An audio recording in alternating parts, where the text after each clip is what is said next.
¿Cómo están? Mi nombre es Alik, yo soy comunicóloga, me apasiona la lectura, pero más leerles a ustedes. Recuerden que, recuerden que estamos leyendo El mundo de Sofía. Les ofrezco una disculpa, no había podido leer el libro del mundo de Sofía, nada más he leído ahorita Wayne Dyer. No tenía internet, ya tengo internet, ya me es más fácil. Nada más déjenme ver, porque creo que vimos el romanticismo. Pues saben que íbamos a iniciar con Hegel. Terminamos el romanticismo y vamos a iniciar con Hegel. Recuerden que es El mundo de Sofía de Joe Steingarten. Muy interesante. Bueno, pues vamos a leer. Dice Hegel: lo que es sensato es lo que tiene posibilidad de vivir, de sobrevivir. Hilde dejó caer con un chasquido la carpeta al suelo y se quedó tumbada en la cama mirando al techo, donde había algo que daba vueltas. Papá sí que había conseguido marearla. El granuja, ¿cómo podía hacer algo así? Sofía había intentado hablarle directamente a ella. Le pedía que se rebelara contra su padre y que de hecho había conseguido sembrar en ella una idea, un plan. Sofía y Alberto no tenían posibilidad de hacerle ni un rasguño a su padre, pero Hilde sí podía. De esta manera le sería posible a Sofía acercarse a su padre a través de ella. Estaba de acuerdo con Sofía y Alberto en que Albert había ido demasiado lejos con su juego de imágenes de sombras. Aunque solo se había inventado, a Alberto y a Sofía había límites en las manifestaciones de poder que se podía permitir. Pobre Sofía y Alberto, estaban tan indefensos ante las fantasías del mayor como la pantalla de cine ante el proyector. Hilde sí iba a dar un escarmiento a su padre cuando volviera. Estaba planeando ya la broma que le iba a gastar. Se fue hacia la ventana y miró hacia la bahía. Eran casi las 2. Abrió la ventana y gritó hacia la caseta: ¡Mamá! La madre salió enseguida. Bajaré los bocadillos dentro de 1 hora. ¿Te parece bien? Vale. Solo voy a leer acerca de Hegel. Alberto y Sofía se habían sentado cada uno en su sillón delante de la ventana que daba al pequeño lago. George Wilhelm Friedrich Hegel fue un verdadero hijo del romanticismo, comenzó Alberto. Casi se puede decir que siguió el espíritu alemán conforme éste se iba desarrollando en Alemania. Nació en Stuttgart en 1770 y comenzó a estudiar teología en Tübingen a los 18 años. A partir de 1799 colaboró con Schelling en Jena, justo cuando el movimiento romántico se encontraba en su florecimiento más explosivo. Después de ser profesor en Jena, fue nombrado catedrático en Heidelberg, que era el centro del romanticismo nacional alemán. Fue nombrado catedrático en Berlín en 1818. Precisamente en la época en que esta ciudad estaba a punto de convertirse en un centro espiritual de Alemania. Murió de cólera en el mes de noviembre de 1831. Pero para entonces el hegelianismo ya contaba con una gran adhesión en casi todas las universidades de Alemania. De modo que llegó a vivirlo casi todo, sí, y ese es también el caso de su filosofía. Hegel unificó y continuó casi todas las distintas ideas que se habían desarrollado entre los románticos, pero al mismo tiempo fue un perspicaz crítico de la filosofía de Schelling. Por ejemplo, ¿qué fue lo que criticó? Tanto Schelling como los demás románticos habían pensado que el fondo de la existencia se encontraba en lo que llamaban el espíritu universal. También Hegel emplea la expresión espíritu universal, pero le da un nuevo contenido. Al hablar de espíritu universal o de razón universal, Hegel se refiere a la suma de todas las manifestaciones humanas, porque solo el ser humano tiene espíritu. Con este significado, habla del curso del espíritu universal a través de la historia. Pero no debemos olvidar que nos está hablando de las vidas de los seres humanos, de las ideas de los seres humanos y de la cultura de los seres humanos. Y entonces este espíritu se vuelve inmediatamente un poco menos fantasmal. No está ya al acecho como una inteligencia adormecida en piedras y árboles. Recordarás que Kant habló de algo que él llamaba la cosa en sí. Aunque rechazara que los hombres pudieran tener algún conocimiento claro del secreto más íntimo de la naturaleza, señaló que existe una especie de verdad inalcanzable. Hegel dijo que la verdad es subjetiva, con lo que rechazó la existencia de una verdad por encima o fuera de la razón humana. Opinó que todo conocimiento es conocimiento humano. De alguna manera tuvo que volver a bajar la filosofía a la tierra, ¿verdad?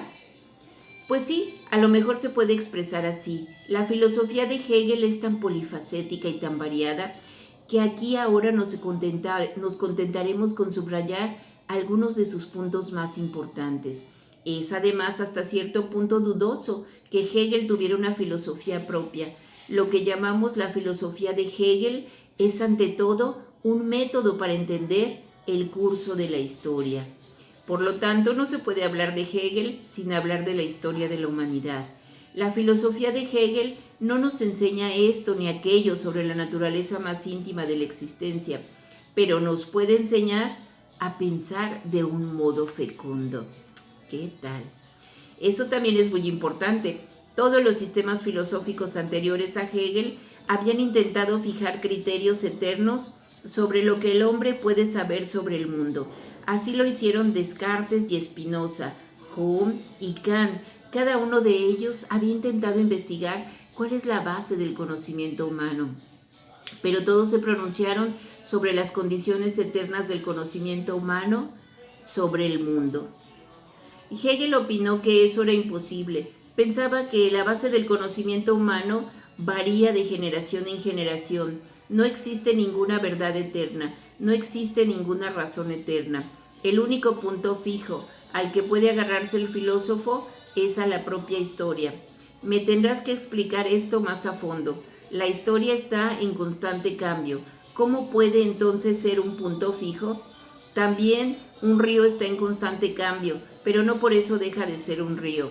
Pero no puedes preguntar por la parte más auténtica del río. Claro, porque el río es tan río en un sitio como en otro. Para Hegel la historia era como un curso de un río. Cada pequeño movimiento del agua en un punto dado del río, está en realidad determinado por la caída del agua y por sus remolinos más arriba, pero también está determinado por las piedras y los meandros del río, justo en ese lugar donde tú lo estás mirando. Creo que lo entiendo. También la historia del pensamiento o de la razón se puede comparar al curso de un río. Todos los pensamientos que vienen manando de las tradiciones de personas que han vivido antes que tú y las condiciones materiales que rigen en tu propia época contribuyen a determinar tu manera de pensar. Por lo tanto, no puedes afirmar que una determinada idea sea correcta para siempre, pero puede ser correcta en la época y en el lugar en que te encuentras. Pero no significa que todo es igual de malo o que todo es igual de bueno, no. Algo que solo puede ser bueno o malo en relación con un contexto histórico.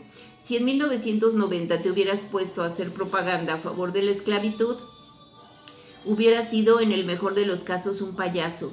No resultó tan estúpido hace 2500 años, aunque incluso en aquella época había voces progresistas que hablaban en favor de abolir la esclavitud, pero miremos un ejemplo más cercano.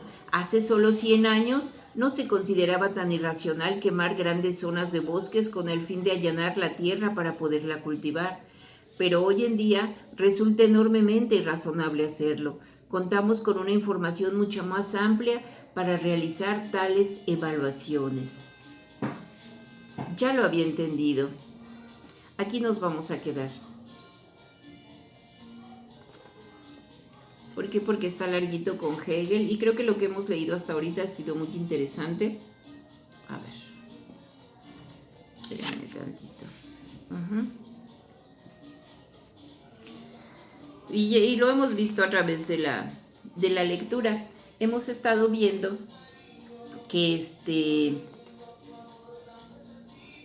para la época que se lee puede ser muy normal, pero que también estamos en un mundo muy cambiante, y más en esta época estamos cambiando muchísimo. es un constante cambio.